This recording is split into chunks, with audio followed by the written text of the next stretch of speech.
Hello students, आज की video में मैं आपको एक्सप्लेन करूंगा एक्सरसाइज 3.1 का क्वेश्चन नंबर 5। हम लोग क्लास 11 मैथ्स का चैप्टर 3 कर रहे थे, दैट इज ट्रिग्नोमेट्री फंक्शन। इसके पिछले वीडियो में मैंने आप लोग को एक्सरसाइज 3.1 का क्वेश्चन नंबर 1 से लेके 4 तक जितना भी क्वेश्चन था वो सारा मैंने आप लोग को डिटेल में एक्सप्लेन कर दिया, ठीक है। और इसी के साथ साथ मैंने आप लोग को चैप्टर 3 का जितना भी एग्जाम्पल क्वेश्चन था, दैट इज एग्जाम्पल 1 से लेके 5 तक, और इस चैप्टर का इंट्रोडक्शन पार्ट भी मैंने आप लोग को एक्सप्लेन कर दिया है, ठीक है। तो अगर आपको एग्जाम्पल क्वेश्चन इस चैप्टर से रिलेटेड और इस चैप्टर का जो इंट्रोडक्शन पार्ट है अगर आपको अच्छे से सीखना है तो आप लोग उसको मेरे यूट्यूब चैनल में जाकर उसको देख सकते हो, ठीक है। मैंने चैप्टर 3 का एज ए प्लेलिस्ट बना के उसको अपलोड कर दिया है, ठीक है। तो स्टार्ट करता है क्लास। यहाँ पे हम लोग को क्वेश्चन नंबर 5 में दिया गया है, in a circle of diameter 40 centimetre. एक सर्कल है जिसका डायमीटर कितना दिया, दैट इज 40 सेंटीमीटर, ठीक है। The length of A code is 20 centimetre. जो सर्कल का जो कोड है और कोड का जो लेंथ है वो आपको कितना दिया है, 20 सेंटीमीटर, ठीक है। तो find the length of the minor arc of the code. तो हम लोग को माइनर आर्क जो बनाएगा कोड सर्कल के साथ, उसका लेंथ आपको फाइंड करना है, ठीक है। तो मैं आपको डायग्रामेटिकली समझाता हूं। सपोज ये सर्कल हो गया, ठीक है। तो ये सर्कल का सपोज ये सेंटर हो गया और सेंटर का सपोज ये हमारा कोड हो गया। तो ये जो कोड का जो लेंथ है, कोड का जो लेंथ है यहाँ पे दिया गया आप लोग को, that is L equal to आपको 20 सेंटीमीटर दिया है, ठीक है। ये 20 सेंटीमीटर दिया है और आपको फाइंड करने के लिए बोला ये जो माइनर आर्क है ये वाला पोर्शन ये आपको फाइंड करना है, इसका लेंथ आपको फाइंड करना है, ठीक है। तो यहाँ पे अगर डायमीटर 40 सेंटीमीटर है तो यहाँ पे रेडियस कितना होगा वो निकालते सबसे पहले। तो यहाँ पे गिवन क्या दिया है, दैट इज डायमीटर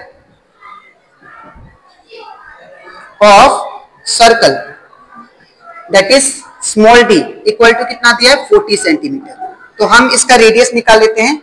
तो radius of circle that is small r equal to कितना होगा, दैट इज डायमीटर का आधा होता है, ठीक है।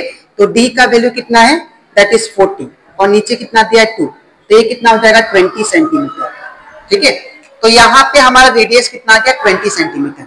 तो ये हमारा दैट इज ये जो रेडियस होगा ये भी हमारा क्या होगा, रेडियस होगा, ठीक है। तो इसको मान लेते O पॉइंट, इसको मान लेते A पॉइंट, इसको मान लेते B पॉइंट, ठीक है। तो यहाँ पे ये रेडियस कितना है 20 सेंटीमीटर, ठीक है, और ये भी कितना हुआ 20 सेंटीमीटर, ठीक है। और हमारा कोड का लेंथ भी कितना है 20 सेंटीमीटर। तो अगर आप लोग ध्यान दो तो यहाँ पे ये भी 20 सेंटीमीटर है, ये भी 20 सेंटीमीटर है, ये भी 20 सेंटीमीटर। तो दैट मीन्स ये क्या बना रहा है, एक टाइप का equilateral triangle. Because equilateral triangle वो ट्रायंगल होता है जिसका सारा साइड क्या होता है, आपस में इक्वल होता है। तो ये आपका क्या है, सारा साइड इक्वल है, तो हम लोग क्या बोल सकते हैं, ट्रायंगल OAB क्या है, इक्विलेटरल ट्रायंगल है। तो अगर ये इक्विलेटरल ट्रायंगल है तो इक्विलेटरल ट्रायंगल का एक कंसेप्ट था, दैट इज उसका हर एक एंगल जो होता है, हर एक एंगल कितना होता है, 60 डिग्री होता है, ठीक है। तो यहाँ पे जो एंगल बनेगा वो कितना होगा, दैट इज 60 डिग्री के बराबर होगा। बिकॉज यहाँ पे क्या है, इक्विलेटरल ट्रायंगल है, ठीक है। तो यहाँ पे लिखेंगे सिंस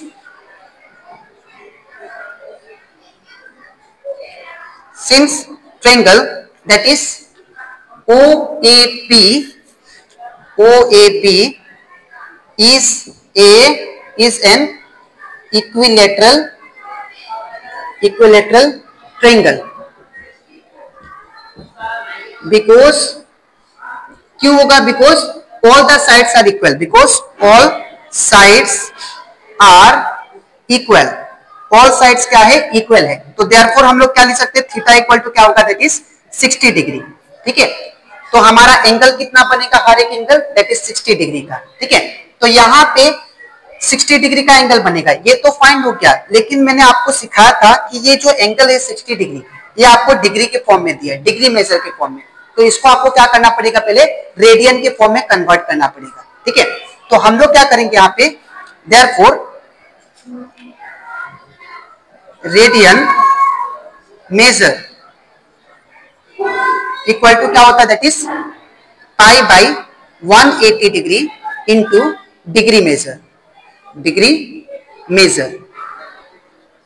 तो यहाँ पे कितना आ जाएगा, that is pi by 180 degree into degree measure कितना दिया, दैट इज 60 डिग्री। तो ये 60 हो गया, ये 0 से 0 कैंसिल हो जाएगा और यहाँ पे 6 3 जा कितना होगा 18।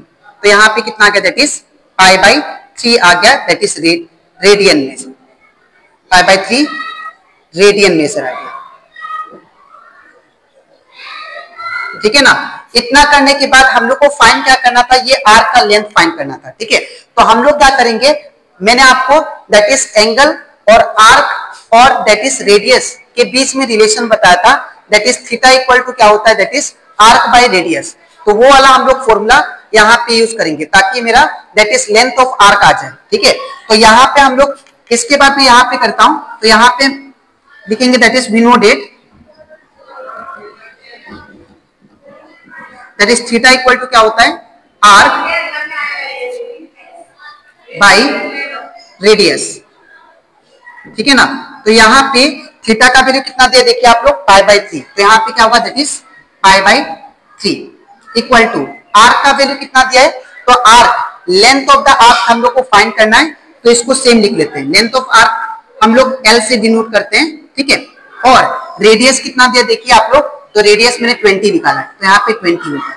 ठीक है, तो अगर मैं एल को सिंगल छोड़ू तो 20 कहाँ जाएगा, इस साइड जाके मल्टीप्लाई हो जाएगा। ठीक है, तो एल इक्वल टू क्या होगा, 20 इंटू पाई बाई 3, और यहाँ पे क्या लिख सकते हैं, एल इक्वल टू ये 20 इंटू पाई 20 पाई और नीचे 3 का 3।